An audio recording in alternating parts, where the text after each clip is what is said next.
Assalamualaikum warahmatullahi wabarakatuh. Bismillahirrahmanirrahim. Wassalatu wassalamu ala rasulillah. La haula wa la quwata illa billahi wa ba'du.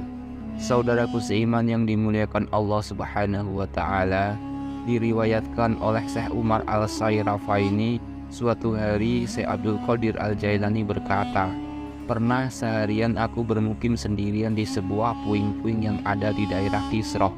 Ketika aku di daerah puing-puing yang gersang itu, aku melihat setan-setan dan jin-jin mendatangiku dalam bentuk barisan seperti pasukan perang." Sebelum kita melanjutkan kisahnya, mari kita kenali dulu sosok yang luar biasa di kisah ini, yaitu Syekh Abdul Qadir Al-Jailani. Sebagian besar umat Islam di Indonesia pernah mendengar nama tokoh ini. Demikian pula para pengkaji tasawuf di barat dan timur yang sangat menaruh hormat kepadanya, karena keberhasilannya membumikan tasawuf bagi masyarakat muslim hingga saat ini. Nama lengkap beliau ialah Sayyid Muhyiddin Abu Muhammad Abdul Qadir bin Abi Salih Musa Jangi Dasaud Al-Jailani. Ia lahir di desa Nif atau Naif. Desa ini termasuk wilayah distrik Jailan. Daerah itu disebut juga dengan Jilan, Kailan, Kilan atau Al-Jil. Lokasinya masih dalam area budaya Kurdistan. Persisnya sekitar 150 km sebelah timur Laut Baghdad, Irak. Syekh Abdul Qadir Al-Jailani dilahirkan pada waktu fajar Senin 1 Ramadan 470 Hijriah bertepatan dengan tahun 1077 Masehi. Kemudian beliau wafat di Baghdad pada Sabtu 11 Rabiul Tsani 561 Hijriah atau 1166 Masehi. Saudaraku seiman yang dimuliakan Allah, Syekh Abdul Qadir Al-Jailani berkata, tatkala para pasukan jin itu datang, sebagian mereka ada yang membawa senjata dan menunggang kuda dengan wajah mereka yang seram dan menakutkan. Ternyata gerombolan setan dan jin itu memang hendak menyerangku. Setelah dekat dengan diriku, pasukan setan dan jin itu mengepungku dan mereka langsung menyerangku dengan panah-panah api mereka. Dalam kondisi terhimpit karena digempar oleh pasukan setan dan jin itu, tiba-tiba aku mendengar suara yang muncul dari dalam batinku. "Berdirilah dan lawan mereka, wahai Abdul Qadir Al-Jailani. Kami siap mendukung dan membantumu. Kami akan datang dengan pasukan yang tidak mungkin terkalahkan oleh mereka." Ketika mendengar suara itu, Syekh Abdul Qadir Al-Jailani langsung melemparkan satu serangan kepada para setan itu.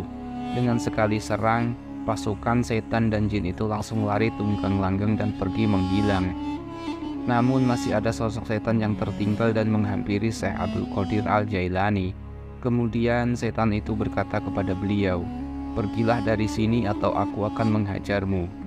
Mendengar ancaman dari setan itu, Syekh Abdul Qadir Al-Jailani langsung memukul setan itu, dan ia pun langsung lari sekencang-kencangnya dari hadapan Syekh Abdul Qadir Al-Jailani.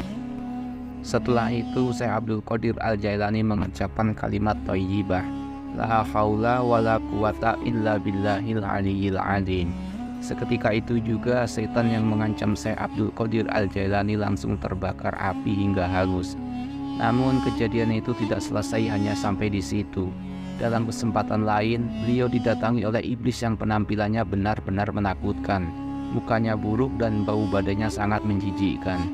Baunya sungguh sangat busuk melebihi bangkai.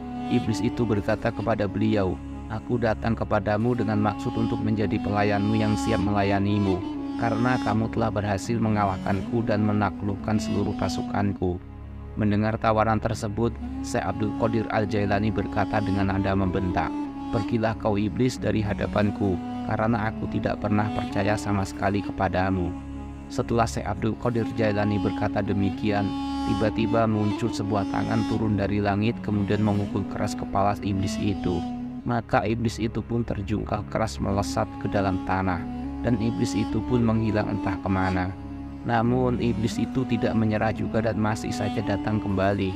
Kali ini si iblis mendatangi Syekh Abdul Qadir Al-Jailani dengan membawa anak panah api di tangannya dan hendak menyerang beliau. Tiba-tiba Syekh Abdul Qadir Al-Jailani melihat kemunculan seseorang yang menunggang kuda hitam dengan membawa sebilah pedang. Kemudian langsung menembas leher iblis hingga terpelanting jauh. Kemudian untuk kesekian kalinya iblis itu masih juga menemui Syekh Abdul Qadir Al-Jailani. Karena iblis memang tidak bisa mati terkecuali nanti kalau kiamat sudah datang, maka wajar saja meski sudah dikalahkan dan ditebas berkali-kali, iblis itu tetap saja masih hidup dan mendatangi Syekh Abdul Qadir Al-Jailani. Kedatangan iblis ke hadapan Syekh Abdul Qadir Al-Jailani kali ini dengan cara menangis dan mengguyurkan debu di atas kepalanya. Dengan jarak yang agak jauh dari Syekh Abdul Qadir Al-Jailani, lalu iblis itu berkata, "Aku sungguh telah putus asa menggoda orang sepertimu, wahai Abdul Qadir." Syekh Abdul Qadir Jailani menjawab perkataan iblis itu dengan berkata keras, "Pergilah engkau dari sini, wahai makhluk terkutuk. Aku tidak akan pernah berhenti membentengi diriku dengan perlindungan Allah Subhanahu wa Ta'ala untuk melawanmu dan mengalahkanmu." Mendengar jawaban Syekh Abdul Qadir Al-Jailani yang tegas, maka iblis itu pun semakin keras menangis sambil berkata, "Ini akan lebih berat lagi bagiku, karena apa yang kau ucapkan itu lebih menyakitkan bagiku ketimbang jepitan besi neraka." Lalu iblis itu pun pergi meninggalkan Syekh Abdul Qadir Al-Jailani. Saudaraku seiman yang dimuliakan Allah Subhanahu wa Ta'ala, itulah kisah singkat betapa luar biasanya Syekh Abdul Qadir Al-Jailani. Mudah-mudahan dengan penyampaian kisah ini bisa bermanfaat dan bisa menjadi pengetahuan kita tentang sejarah-sejarah para ulama dan para wali Allah Subhanahu wa Ta'ala. Jika saya ada salah dalam penyampaian ini, saya mohon maaf yang sebesar-besarnya, karena sesungguhnya kebenaran itu hanya milik Allah Subhanahu wa Ta'ala dan kesalahan itu milik saya sebagai manusia biasa.